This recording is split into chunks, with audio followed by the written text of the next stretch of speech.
안녕하십니까? 소오쿨 극장입니다. 오늘은 세상에 둘도 없는 효녀에 관한 조선시대 실제 있었던 이야기입니다.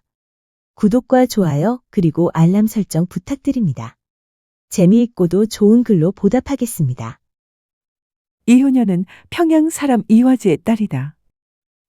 1824년 조선 제23대 국왕 순조 24년 봄에 화지는 토포영의 장교가 되어서 도둑을 잡고 있었다. 그런데 죄도 없이 무단히 모함을 당해 옥에 갇혀서는 죽을 고생을 하고 있었다. 화지의 무남동녀 이효녀는 그때 겨우 12살이었지만 울부짖으며 아버지의 무죄를 관하에 호소하였다. 어머니는 이미 죽고 세상에 없었기 때문에 효녀가 장터에서 구걸하여 아버지를 봉양하였는데 감옥에 있는 7년 동안 끼니를 거른 일이 없었다. 바야흐로 아버지께 음식을 드리려고 옥에 들어갈 때면 늘 의기양양하게 기쁜 낯빛을 지어 보였다.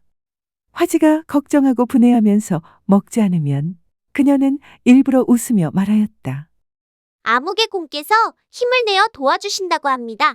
좋은 소식이 없다고 너무 걱정하지 마세요. 아버지는 죄가 없으니 곧 좋은 소식이 생길 거예요. 화지가 그 허망함을 알면서도 자기도 모르게 실수하고 억지로 딸을 위해 배를 채웠다. 효녀는 매양 아침부터 낮까지 구걸하고는 그 음식을 아버지께 가져다 드리고 또 해가 질 때까지 구걸한 것을 저녁에 가져다 드렸다. 반드시 신선한 음식을 구해서 드리고 누군가가 먹다 남은 밥은 자기가 먹지 절대로 부친께 올리지 않았다. 이에 가을에 그녀는 발이 부르터가며 한양에 올라가 순조 임금이 거둥하는 길에서 징을 울렸다. 서리 몇몇이 모두 그 정성에 감동하여 곡진하게 그녀를 이끌어주기는 하였으나 조사를 해도 억울함을 풀지 못하였다. 이와 같이 효녀가 평양에서 한양까지 왕복하기를 물은 4번이나 하니 마침내 순조 임금을 감동시켰다. 10여 년에 이르러 잡힌 지 7년 만에 풀려난 아버지는 함경도 땅 무산으로 귀양 가게 되었다.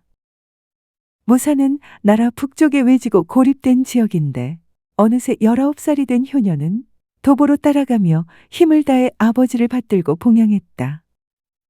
무산 사람들이 그녀의 소문을 듣고 아끼고 흠모하지 않는 이가 없었으며 다투어 부인과 여식으로 하여금 함께 어울려 그 행실을 배우게 하니 그녀도 은혜로운 마음과 의리로 그들을 대하였다.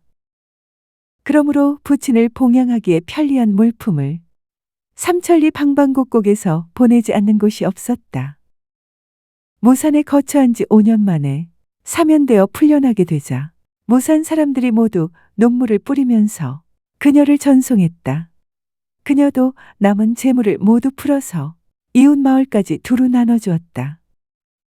무릇 12년 동안에 6천여리를 다니다 돌아와 평양 대동문 근처에 자리를 잡았으므로 살림살이가 더욱 쓸쓸하였지만 효녀는 정성껏 배를 짜서 장에 내다 파는 등 살림에 힘썼다. 근면하게 한 덕분에 몇 년 사이에 재물도 점점 넉넉해지고 몸가짐에도 법도가 있어 주위에서 효녀를 탐내 혼인을 바라는 남자나 집안이 날로 많아졌다. 이제는 나이가 들어 노인이 된 화지가 사윗감을 택해서 딸을 시집 보내려고 하니 효녀가 말하였다. 아버지는 아들이 없고 저 하나뿐인데 제가 다른 사람에게 시집을 가면 누가 아버지를 봉양하겠습니까? 또 제가 저자에서 구걸할 적에 처음에는 가까운 사람들을 찾아다니다가 끝에 가서는 어디든 구걸하지 않은 데가 없는 지경에 이르렀습니다. 처음 구걸할 때는 기꺼이 맞아주더라도 다시 찾아가면 인상을 찌푸리며 주었으니 즐거우면 형제같이 지내다가도 살기 어려워지면 전혀 상관없는 사이처럼 변하게 되는 것을 실증나게 보아왔습니다. 지금 하늘의 도움을 받아 긴긴 세월이 지나 마침내 신선처럼 살게 되었습니다. 만약 제가 시집가면 신랑에게 몸을 맡기게 되니 지아비를 따르면 효를 손상하게 될 것이고 아버지를 따르면 아내의 도를 어기게 됩니다. 또 둘 다 하고자 한다면 하나도 제대로 하지 못할 것입니다. 어찌 이 세상 천하에 아내의 아버지 보기를 자기 아버지 보듯 하는 남자가 있겠습니까? 이로 인하여 원근의 많은 사람들이 그녀를 더욱 어질게 여겼다.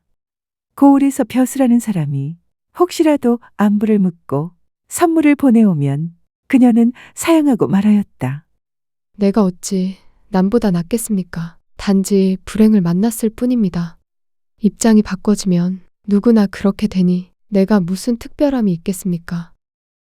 이민년에 직지여사 김익문이 조정에 보고하니 예조 판서가 아뢰었다. 효녀는 4번이나 원통함을 호소하고 천리길을 따라다니며 아비를 봉양했으니 진실로 지극한 정성이 아니면 어찌 이와 같을 수 있겠습니까? 복호의 은전을 베풀어 무사람이 놀라 바라보게 함은 합당합니다. 그러나 아비를 편히 모시는 것 때문에 맹세코 시집을 가지 않겠다는 것은 비록 지극한 정성에서 나왔다고 하더라도 배륜을 면하지 못합니다.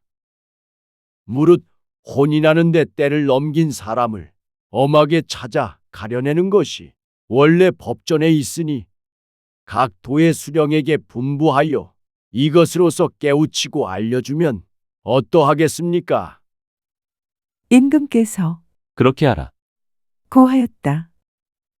이에 평안도 관찰사 아무개와 평양부 서윤 아무개가 모두 조칙으로서 일러주었으나 그녀는 전에 했던 말을 다시 하며 듣지 않았다. 내가 일찍이 화지의 집을 방문해 효녀를 살펴본 적이 있다. 효녀는 이미 나이가 들어서 32이었고 성품과 자질이 무르고 약하며 말하는 태도도 남과 다르지 않았다. 성품이 얌전하고 조용하며 본디 화초를 좋아하여 늘 물을 주었다. 생업에 부지런히 힘썼으나 자신을 위해 쓰는 것은 매우 박하였고 아버지를 공양하는 데는 잠옷 사치스러워 오히려 비단옷과 폐물로 아버지를 꾸며주지 못함을 한스러워하였다.